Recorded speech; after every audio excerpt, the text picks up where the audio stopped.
8:44 the time of this morning. If you missed the boat when it came to buying real estate at low prices after that market crashed, listen to this. Private residence club ownership prices are still below where they once were. So if we've got your attention now, here with everything you need to know about this is Shari. What exactly, Shari, first question, is private residence club ownership? So these are properties that are generally divided by what we call fractional ownership. So when you buy in a fractional ownership, Helena, you're actually buying a piece of the unit, typically with between 5 and 20 other units, but unit owners, but you actually own the dirt underneath. So as the real estate value increases, so does your investment and the equity that you have in that, which is one of the reasons that banks will loan on these, where they don't loan on timeshares, for example. With a timeshare, you're only buying the right to use that unit. It's also one of the reasons that fractional ownerships are more expensive, though. So a typical timeshare might be about $16,000. Fractional ownership could be $200,000, $250,000 easily. With that said, why is it better to own a fraction maybe than the whole thing?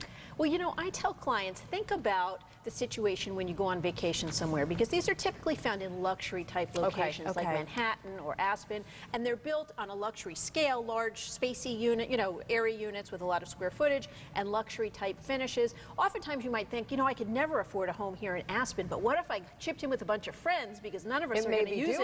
It would be great. Well, that's basically fractional ownership, except for, even better, the management company handles the maintenance for you, so you show up and you leave. You typically use it, depending on the number of fractional owners of that unit, you're going to use it between 2 weeks and 13 weeks out of the year, and oftentimes there's flexibility built into that. So you could actually rent it out for your weeks, you could get more weeks, you could trade weeks with other people. So it's like owning a very high-end luxury property with your friends, only better. The fun without all the responsibility. Right.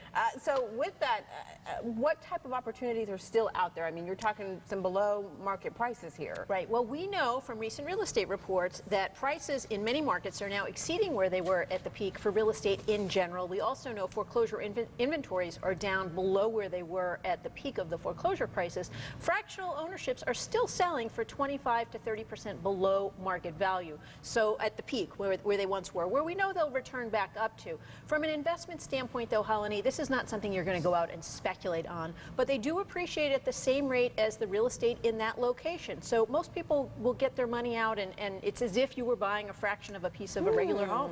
Maybe something to consider. Yeah, all right, sure. Shari, Great vacation or second home. That would be so nice right about now. Thank you so much. Sure. Mike, back to you. Thank you. Broward County revisited